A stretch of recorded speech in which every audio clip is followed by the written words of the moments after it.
ज्ञान और कर्म ये दिव्य पंख हैं, इनके सहारे जीव से महामानव बन सकता है,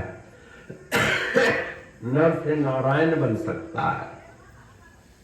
लेकिन दोनों पंखों में जान हो, बुद्धि में ज्ञान, शरीर में कर्म ताकत हो, पुरुषार्थ ताकत हो।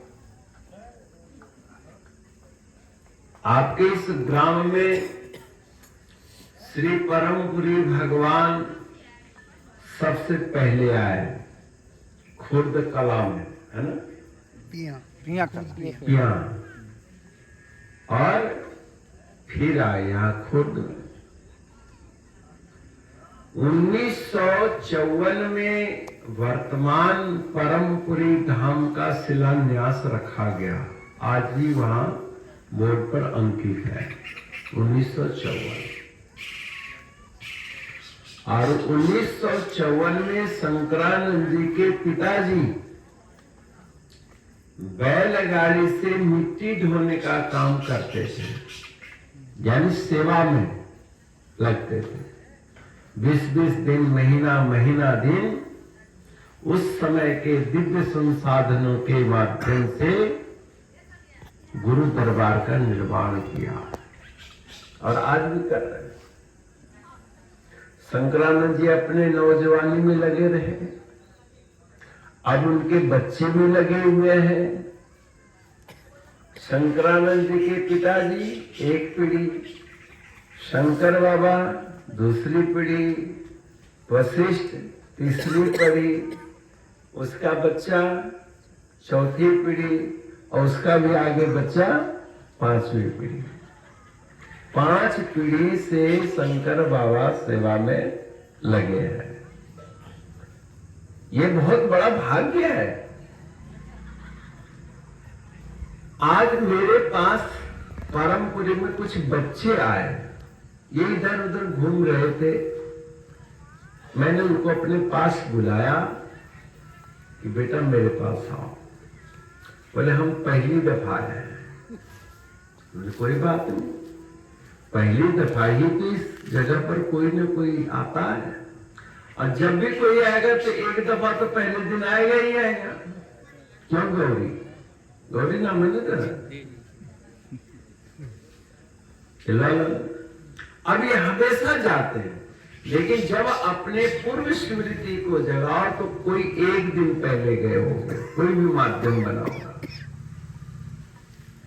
तो महाराज जी के सिद्धांत के मुताबिक उन छोटे बच्चों से जो 9वीं 10वीं में पढ़ रहे थे, 8वीं में,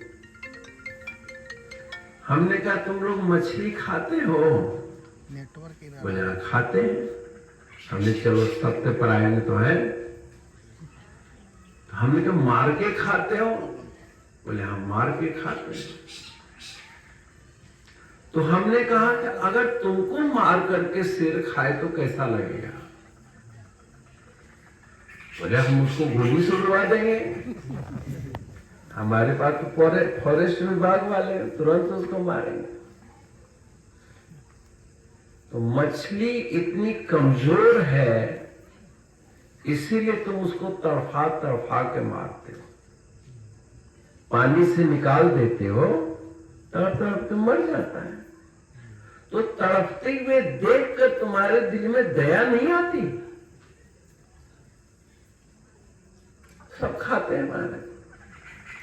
हमने यही कारण है कि आपके पास धन दौलत रुपया पैसा होने के बावजूद भी आपका मन तरफ तरफ के अशांत हो रहा है। जैसे उन मछलियों पर कोई दया कराने वाला नहीं है सिवाय आपके आत्म प्रेरणा की। लेकिन आप जब तड़पते हो और तड़प के दम तोड़ते हो, उस समय तुम क्या सोचते हो? ये सब निपुत हो गए, ये सब नालायक हो गए, ये सब कलयुगी हो गए। आप अपने औलाद को गाली देते हो कि नहीं? लेकिन वो मत्स्य भी तो आपका पूर्वज है।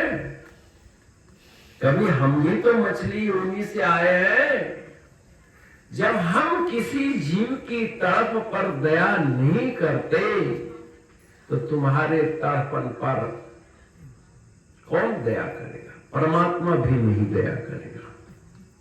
काहे दया करेगा? जस करनी तस भोग ही ताता, और कर्महीन नर क्यों पछताता। श्री गुरु महाराज जी ने आपके इस ग्राम को एक ही उपदेश तो दिया कि मांस और मदिरा का त्याग कर दो और अपने व्यवहार को शुद्ध कर लो। वैकुंठ लोक में जाने से तुम्हें कोई रोक नहीं सकता, तुम्हें कोई नहीं रोक सकता। समझ गए? ये गुरु महाराज जी ने कहा। लेकिन आप नरक में ही रहना चाहते हो, आप मछली की तरह तड़प तड़प के जीवन जीना चाहते हो, तो आपको कौन सुधार सकता है? कोई भी नहीं सुधार सकता। अरे चलो, तुम तो बिगड़े बिगड़े कम से कम नवयुवकों को तो बनने दो। मानव जीवन की संपूर्ण विकास के लिए 4 आश्रम की व्यवस्था बनाई गई। ब्रह्मचर्य आश्रम यानी नवयुवकों की समाज, जो पढ़ने लिखने वाले हैं इनको हम ब्रह्मचारी कहते हैं। ब्रह्मचर्य अविवाहित अवस्था। दूसरा है गृहस्थ आश्रम। तीसरा है वानप्रस्थ आश्रम और चौथा है संन्यास आश्रम। समझिए, आज गृहस्थ लोग जब आपस में बैठते हैं तो संन्यास आश्रम के ऊपर बहुत कमेंट करते हैं। साधु भ्रष्ट हो गए, साधु निकम्मे हो गए, साधुओं के अंदर साधुता नहीं रही, आदि आदि। सुनते हैं कि नहीं? प्राय यही तो चर्चा चलती है।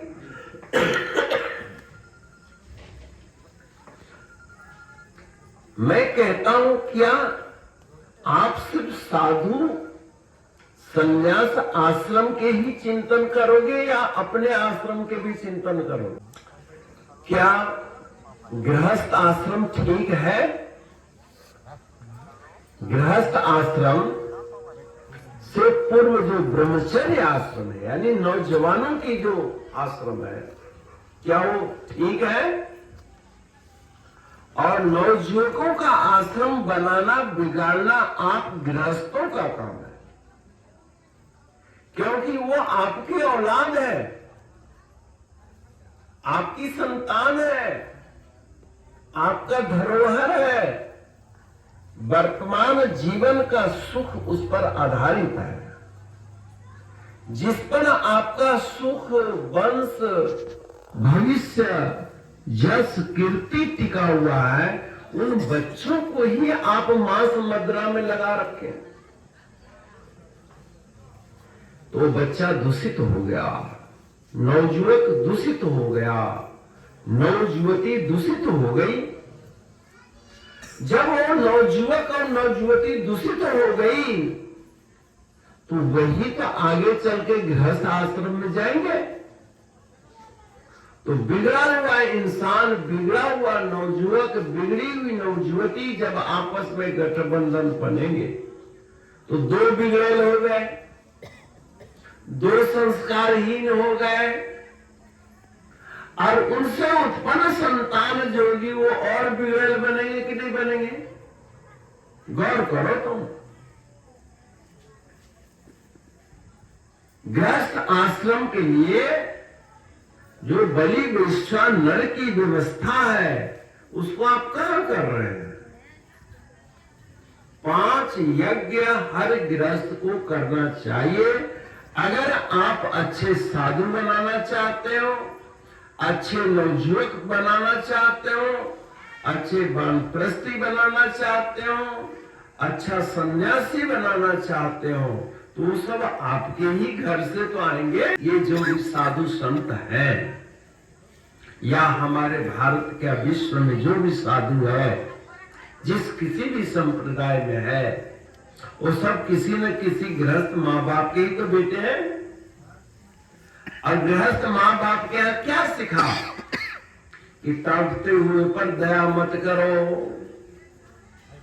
महाराज जी सुनाते थे, गर्मी का दिन था, एक मांस विक्रेता था, उसका नाम था सदना कसाई। क्या नाम था? सदना कसाई। रोज बकरी काटता था, उसका मांस बेचता था। एक दिन किसी बड़े जमींदार के यहाँ कोई रात में कोई रिश्तेदार आ गया और आते ही उसने फरमाइश करी कि हम तो मांस खाएंगे भाई। अब उसने अपने लड़के को कसाई के यहाँ भेजा कि जाओ 1.25 किलो 2 किलो मांस ले आओ। बकरे बड़े बड़े थे, बोला अगर रात में काट देता हूं तो सारा मांस सुबह तक खराब हो जाएगा, तो क्यों ना इसको जिंदा भी रखना है और ग्राहक को मांस भी देना है। बकरा का एक टांग पर कटार उठाया काटने के लिए। वो बकरा आदमी के आवाज में बोल पड़ा, ऐ भाई अभी तक तू मेरा सिर काटता था, फिर जब मेरा नंबर आता था तू बकरा बन के आता था मेरे बेड़े में, तो मैं तेरा सिर काटता था। अब तुमने एक नई परिपाटी शुरू कर दी कि रात में टांग काटेंगे, रात भर हम तड़पेंगे, आज तो ठाट से सोएगा। तो कोई बात नहीं भाई, अब तो हम तेरे पाले पड़े हैं, जो मर्जी व्यवहार कर, लेकिन याद रख अगले जन्म में मैं भी तेरी रात में टांग काटूंगा और रात भर तू तड़पता रहेगा, पर मैं तुम्हारी ओर निगाह नहीं डालूंगा। एकदम कसाई सिहर गया, कांटा चुभे रात भर रिड़कता है, कोई फोड़ा फुंसी हो जाए टभकता है, नींद आती है। और जिसके कान काट दो उसके ऊपर क्या हालत हो। सदना कसाई पूर्व कल्पना में खो गया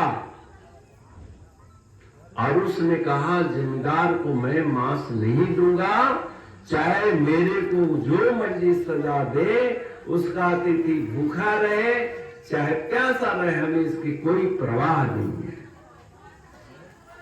बताओ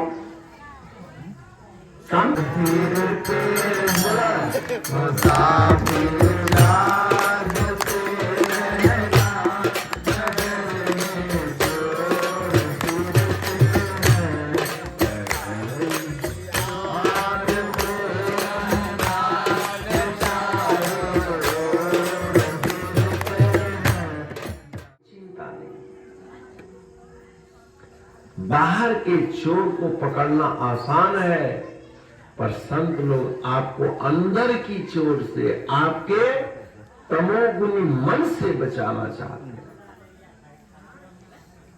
उस सदना कसाई ने अपने बकरी की आत्म आवाज को अपनी अंतरात्मा से सुना और उसकी आवाज को सिर्फ कसाई ने सुना। ये बकरा रात भर तड़फेगा, कितनी आह लगेगी।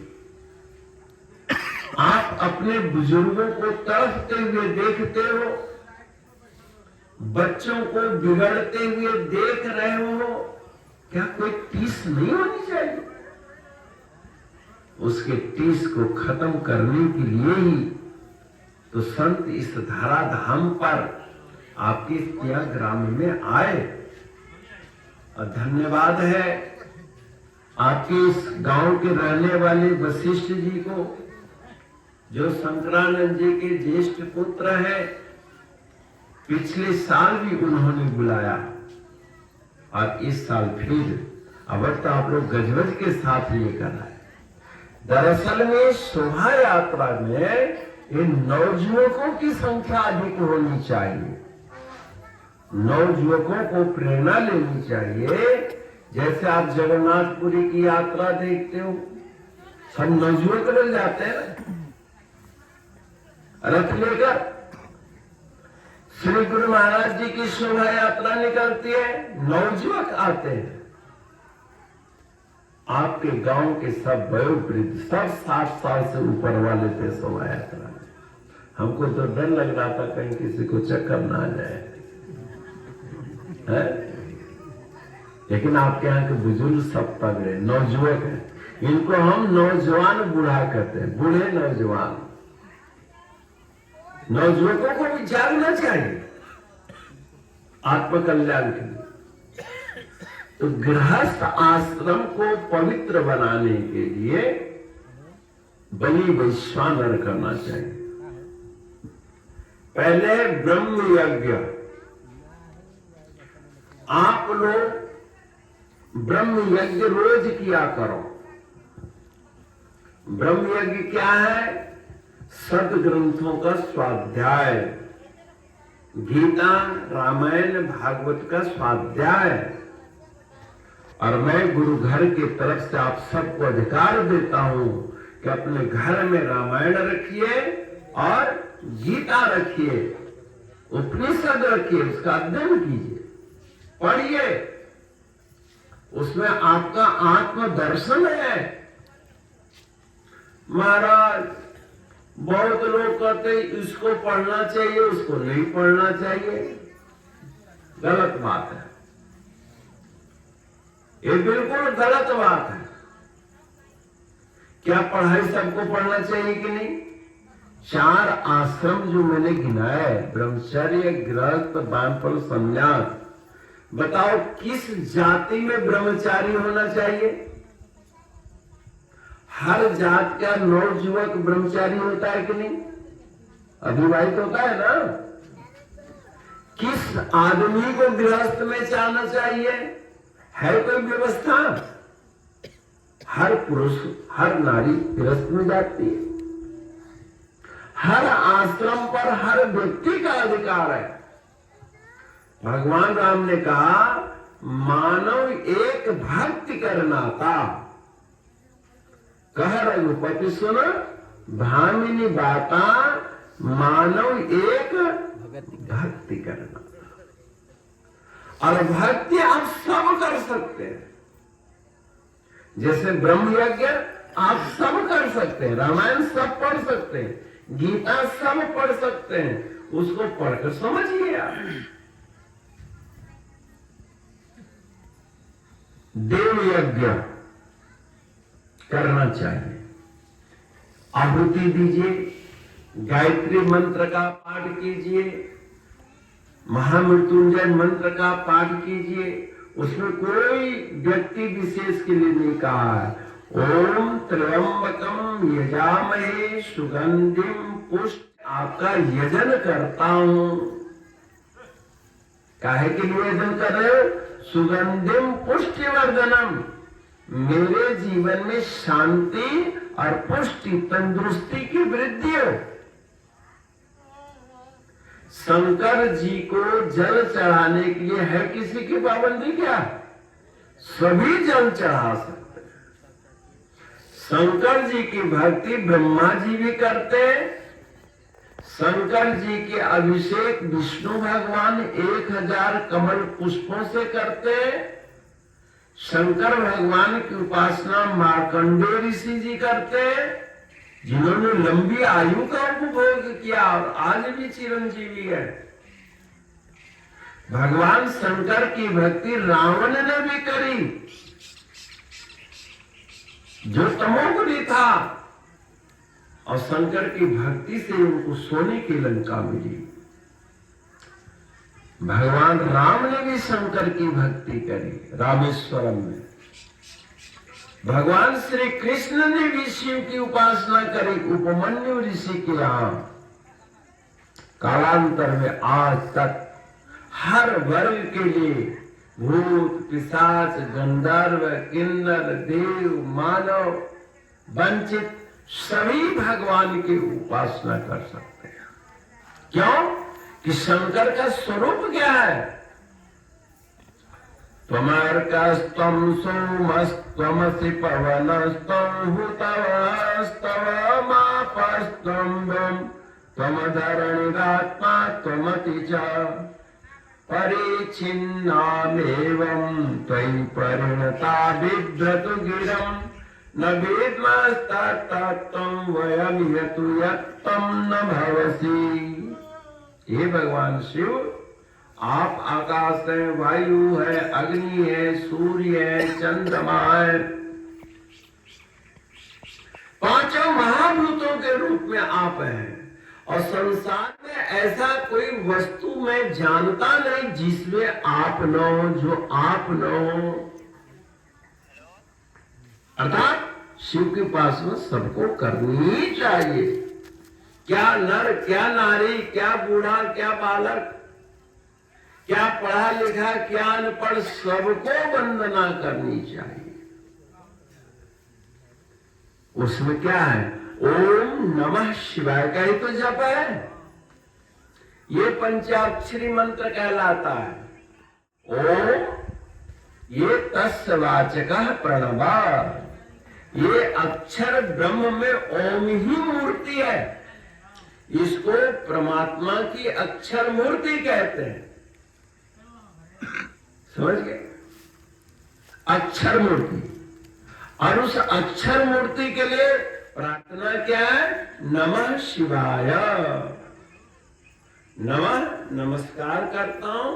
शिव मने कल्याणकारी, या मने जो अक्षर, जो आकृति मनुष्य मात्र के जीवन में कल्याण का विधान करे, उसको हम नमस्कार करते हैं। 5 ही अक्षर क्यों है? क्योंकि मानव मात्र के अंतःकरण में 5 विकार हैं। काम, क्रोध, लोभ, मोह, मद। समझ गए? इन 5 तन्मात्राओं की जो दुर्गंध है, विषयों का जो विकार है, उस विषय जन्य विकार को नष्ट करने के लिए ओम नमः शिवाय का जप पर्याप्त है। इसलिए हर नर नारी को, मानव दानव सबको ओम नमः शिवाय का जप जरूर करना चाहिए। और जो श्रद्धा भक्ति से ओम नमः शिवाय का जप करता है, उसकी बुद्धि का विकास होता है। अपने आप अंदर से दया पैदा हो जाती है। और जब अपने आप दया पैदा हो जाएगी तो दुष्कर्म से अपने आप बच जाएगा। जैसे सदना कसाई को किसी महापुरुष ने उपदेश नहीं किया, अपितु जिस बकरे को रात में टांग काटने जा रहा था, उस बकरे ने ही उसको उपदेश कर दिया। आपके द्वारा प्रताड़ित जो प्राणी है, आपके द्वारा जो सताए गए लोग हैं, उनकी ही प्रेरणा से आपके अंदर सद्भावना जग जाएगी। एक मामा जी कहलाते थे और वो पहलवान थे, झारखंड के रहने वाले। जब उनका अंतिम क्षण आया तो श्वास फूलने लग गई। बहुत दवाई करी जाए, सांस रुक नहीं रही थी। तो लोगों ने पूछा कि अब क्या उपाय करें? बोले मेरी ये श्वास अब नहीं रुकेगी। ये दम घोटू बीमारी मेरे दुष्कर्म का फल है। बोले क्यों? बोले मैं जब जवान था तो मेरे घर रिश्तेदार आ गए, और रिश्तेदार आ गए तो मांस मांगने लगे। मैं गरीब था, मांस खरीद के दे नहीं सकता था। अब रिश्तेदारों को भगवान नाराज हो जाए कोई बात नहीं, लेकिन रिश्तेदार नाराज नहीं होने चाहिए। रिश्तेदारों के खुश करने के चक्कर में नौजुवक नशा में फंस रहे हैं। सोसाइटी मेंटेन करना है। और जब तुम बिगड़ जाते हो तो कोई रिश्तेदार साथ देता है? जब शराब पी के नाली में लूटते हो, लोग तुम्हें जुतियाते हैं या घर में दरिद्रता आ जाती है, उस समय कोई रिश्तेदार आता है साथ देने? तुम्हें धर्म भ्रष्ट करने तक लोग अपने घर से भी पैसा लगा के तुम्हें बर्बाद करते हैं। कोई गांजा पिला रहा है, कोई शराब पिला रहा है, कोई मांस खिला रहा है। अब गवर्नमेंट ने भी मांस के बहुत सारे लाइसेंस की दुकान खोलवा दी है। हमारा उपदेश करेगा तो क्या करेगा? लेकिन हमारा उपदेश गांव गांव की इस नुक्कड़ टोलियों के माध्यम से मानवता को जगाने में कामयाब होगा। क्यों? कि ये आपको स्वयं आत्म कल्याण की चिंता करनी है। मानव एक भक्ति करना था। आप हम सबको श्री रामायण जी के इस चौपाई पर विशेष ध्यान देना है। क्या? मानव एक भक्ति करना था। भगवान ने कहा मेरा और आम जनता का जो रिश्ता का सूत्र है वो भक्ति है। मेरी भक्ति चाहे हनुमान जी करे, मेरी भक्ति भिलनी करे, मेरी भक्ति केवट करे, मेरी भक्ति गिलहरी करे, मेरी भक्ति विभीषण करे, मेरी भक्ति त्रिजटा करे, हम सबको अपने हृदय में स्थान देते हैं। समझ गए? और मेरे भक्ति का जो त्याग करता है, यानी दया करुणा का परित्याग करता है, वो चाहे कितना बड़ा ही क्यों न हो, चाहे रावण ही क्यों न हो, मैं उसके ऊपर बाण का संधान करूंगा। समझिए?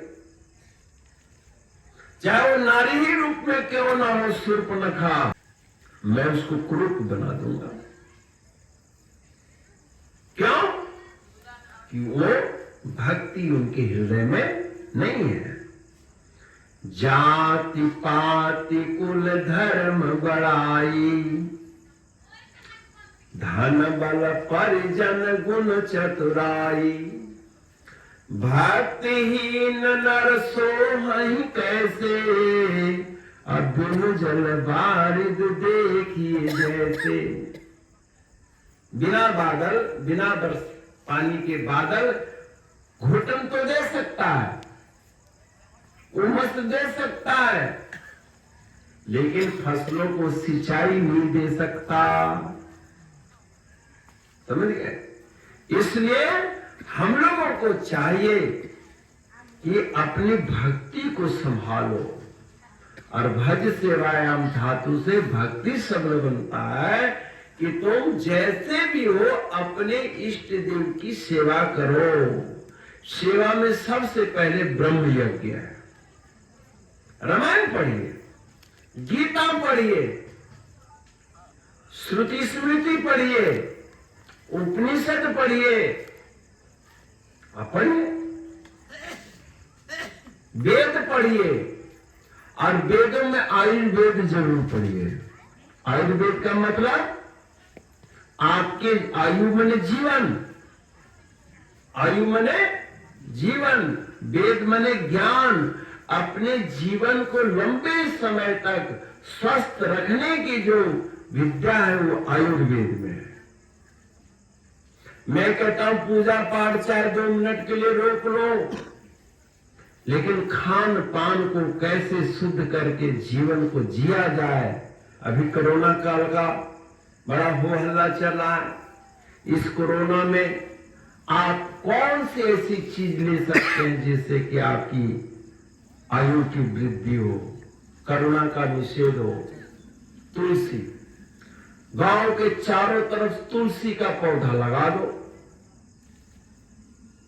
गरीब अमीर सब तुलसी के पत्ते 10-10 पत्ते एक एक श्री गुरु महाराज जी का नुस्खा है। यूपी में एक गरीब भक्त था, उसके यहाँ बहुत बीमारी रहती थी, कभी पेट खराब, कभी सिर खराब, कभी खांसी, कभी जुकाम, कोई न कोई बीमारी लगी रहती थी। महाराज जी मौज में बैठे थे, सदगुरु वैद्य वचन विश्वासा, सदगुरु वैद्य है, उनके वचनों पर विश्वास होना चाहिए। लेकिन वैद्य जी कुछ बोले तो सही, महाराज जी मेरे घर में बीमारी नहीं जाती है। महाराज जी ने एक नुस्खा बताया कि आज के बाद तेरे घर में बीमारी आएगी ही नहीं। कैसे नहीं आएगी? 7 तुलसी का पत्ता पर हेड यानी पर व्यक्ति खाओ, और इतने से मिश्री के दाना ले लो, धागे वाली मिश्री, तुम्हारे घर में कोई रोग नहीं होगा। और भक्त ने महाराज जी के बातों को गांठ बांध ली, रोज 7 तुलसी का पत्ता लेता था और थोड़ी मिश्री के डली चूर करके और गले में कोसा पानी से पी लेता था। घर के हर आदमी को देने लगा, छोटे बच्चों को 3-4 पत्ता दे, बड़े लोग 7 पत्ता खाएं। फिर महाराज जी को कहा, महाराज मेरे घर में 25 साल से जुकाम भी नहीं हुआ, 25 साल से हमारे घर बुखार भी नहीं हुआ, तो आज भी हो सकता है, लेकिन हमारे घर में तुलसी ही नहीं है। तुलसी है तो एक मरियल छोटा सा पौधा है, आप खुला बगीचा लगाओ, आपके गांव में तो बहुत जगह है, गरीब अमीर सबके लिए लगा दो, सालों भर रहने वाला पौधा है, आप सब रोगों से बच जाओगे। लेकिन माने भी कोई तब ना। बच्चों को चाहे कि खट्टा मीठा और तेज नमक ना खाए।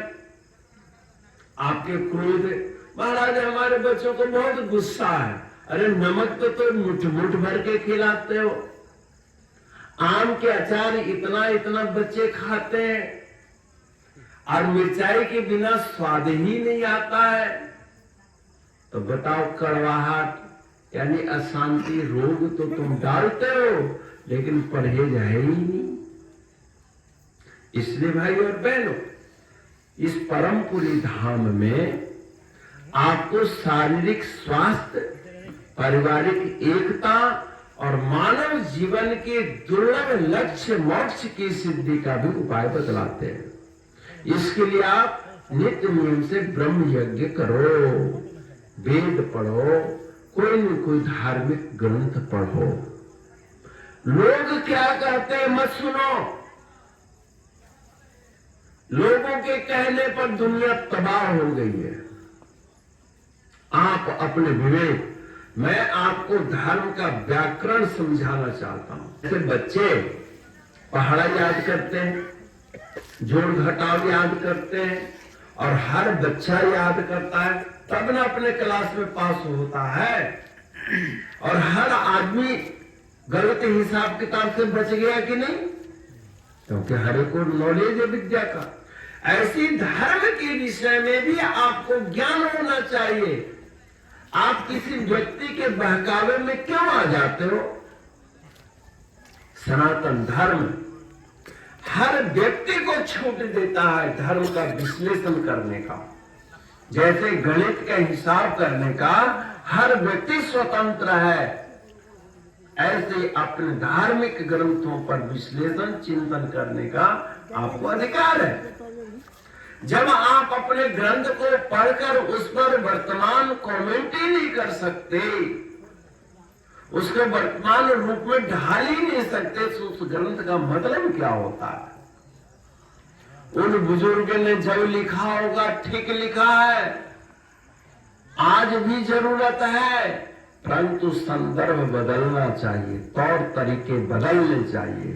जिस विद्या से घृणा पैदा हो, जिस पंथ से, जिस धर्म से बैर और विरोध उत्पन्न हो, वो धर्म नहीं हो सकता, वो धर्म त्याज्य है। और नहीं तो आप एकांत में बैठ करके अपने अपने धर्म का, अपने अपने कर्तव्य का चिंतन करो। तुम्हारी आत्मा कहेगी क्या मैं ठीक कर रहा हूं, क्या मैं ठीक बोल रहा हूं, मैं ठीक कर रहा हूं? नहीं। जब अंदर आत्मा आवाज आए कि नहीं, तो लाखों आदमी हां में हां मिला के आपको सही नहीं कर सकते, याद रखना। क्योंकि परमात्मा के यहां जब जाओगे तो अकेले जाओगे। तो देव यज्ञ यानी देवताओं के प्रति आहुति, जैसे दीवा जला लीजिए आप, ये देव यज्ञ है। धूप बत्ती जला लीजिए, ये देव यज्ञ है। आप छठ व्रत रखते हैं, ये देव यज्ञ है। एकादशी द्वादशी का व्रत रखते हैं, ये देव यज्ञ है।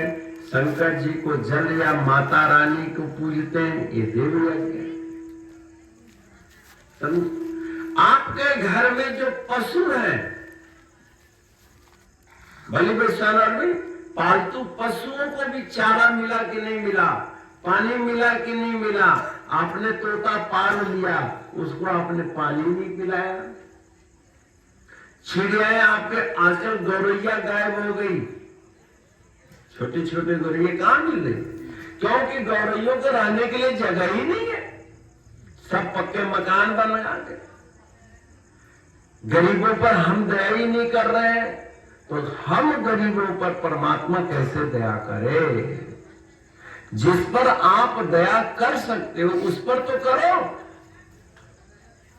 और जो तुम अपने से अधीनस्थ कर्मचारियों पर दया नहीं करोगे, तो आप जिसके अधीनस्थ है वो भी आप पर दया नहीं करेगा।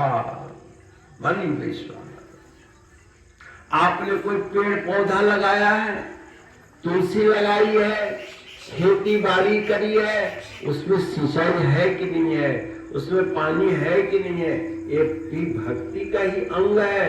किसान गिरी भी भक्ति है। आपके इस पिया गांव में एक ब्रह्म बाबा के नाम से प्रसिद्ध है, ब्रह्म सेवानंद ब्रह्मदेव बाबा थे ना, ब्रह्मदेव। वो हल जोतते थे और महाराज जी सत्संग सुनाते थे।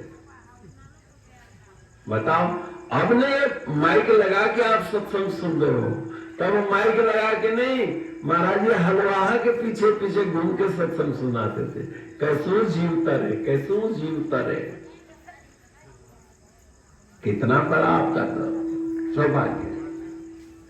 तो इस पिया गांव का तो बलि वैश्वानर में खेती बाड़ी की सेवा बलि वैश्वानर में ही आता है। क्यों कि रजोगुण तमोगुण गुणात्मक भेद तो सर्वत्र है। तुलसी सतोगुणी है, भांग और गांजा तमोगुणी पौधा है। लेकिन हमारे यहाँ तमोगुणी पौधा का ज्यादा भगत है कि नहीं? तुलसी के काढ़ा नहीं पिएंगे, धूप अगरबत्ती के धुआं नहीं लेंगे, और धुआं को पी जाते हैं। याद रखो, तुमने धुआं को नहीं पिया, धुआं तुम्हारी बुद्धि को पी गया, तुम्हारी बुद्धि को पी रहा। और मदन मत होकर के आप मस्त होकर के सोचते कि हम आनंद कमा रहे हैं। आप अपनी छवि देखिए, समाज में आपकी क्या प्रतिष्ठा है, आपके परिवार में आपकी क्या इज्जत है, जरा देखो तो सही। आप अपने बच्चों के नजरों में गिर रहे हो, आप अपने आप में गिर रहे हो। तो जो इंसान अपने आप में गिर रहा है उसको कौन बचा सकता है? इसलिए भाई और बहनों, पिया ग्राम गुरु महाराज जी का अतिशय प्रिय गांव है। और इस गांव में गुरु महाराज की दीक्षा है। आज इसकी महिमा को आपने रखना है। नौजुवक लोग अब तैयार हुए हैं। आज वशिष्ठ बैठे, मेरे को उनकी बात सुनकर बड़ी खुशी हुई। बोले महाराज, मैं अपने बच्चों से कह दिया कि भाई 11 महीना कमाई घर में खर्च होगा और 1 महीने का विशुद्ध कमाई जो है वो हम धर्म में खर्च करेंगे। ताली बजा दो।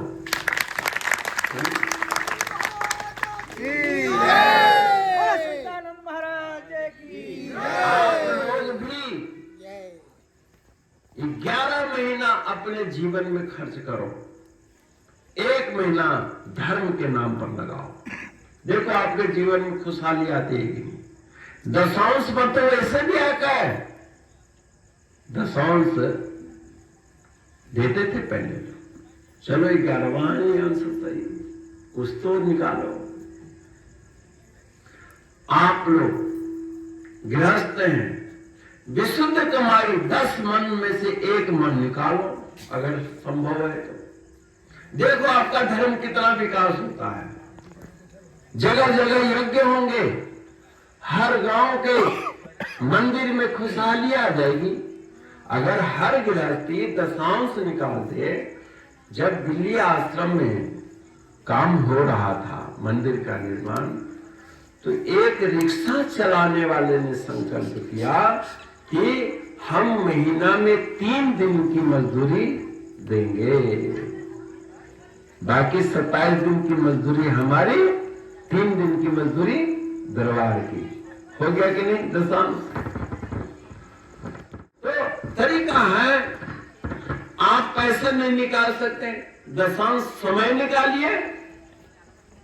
महीना में 3 दिन दरबार में जाकर शारीरिक सेवा करो, निष्काम सेवा करो, बिना किसी कामना की सेवा करो। दयालु परमहंस महाराज जी एक जगह बैठे थे,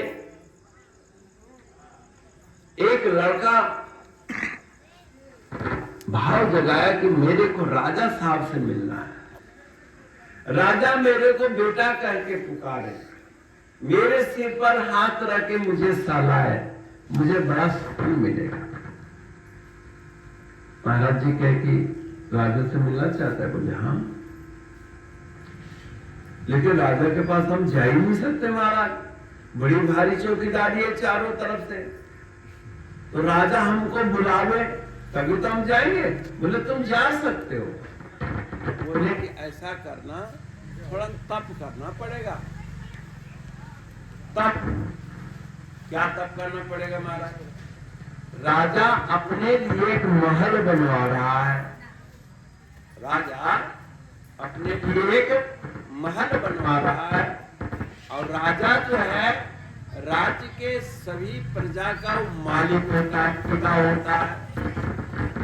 तो तुम वहां पर जा करके निष्काम सेवा करो, ईंट ढो, बजरी ढो, पानी से सिंचाई करो। फिर क्या होगा? जब मजदूरी बांटे तो उस समय मत लेना, मजदूरी तुमने नहीं लेनी है। अरे इसको बंदी कर, भोजन की व्यवस्था जो है वो भोजन कर लेना भाई, पेट के लिए तो भोजन की जरूरत है ही है। वो राजा महाराज की बात मान लिया, और राजा के राजमहल जहाँ काम चल रहा था, लोग 4 ईंट ढोए, वो 5-6 ईंट ढोए, लोग 2 चक्कर लगावे, वो 3 चक्कर लगावे, दौड़ दौड़ के जैसे अपने घर का कोई काम है वो कर रहा था। और काम करते हुए ठहर गया, और जब तनख्वाह लेने की बारी आई तो भाग जाता था। लोगों ने पूछा कि तू अपनी मजदूरी क्यों नहीं लेता है? बोले अपने घर के कमाई करने में अपने पिता के मकान बनाने की कोई मजदूरी लेता है? अरे तो राजा क्या है? बोले राजा मेरा पिता है। और बात फैलते फैलते फैलते ये राजा साहब के पास चली गई कि एक लड़का आपको अपना पिता मानता है और आपके घर के काम को अपना काम मानता है और बड़ी मेहनत करता है। राजा को मिलने की इच्छा हुई कि मेरी तो कोई संतान है ही नहीं, मैं तो बे औलाद हूं। महाराज वो तो आपको अपना कहता है। बोले अच्छा। महाराज मिलने के लिए गए। बोले वो लड़का है महाराज, बार बार दौड़ रहा है ना, सबसे ज्यादा जो मेहनत कर रहा है। मजदूर में और सेवक में अंतर क्या है?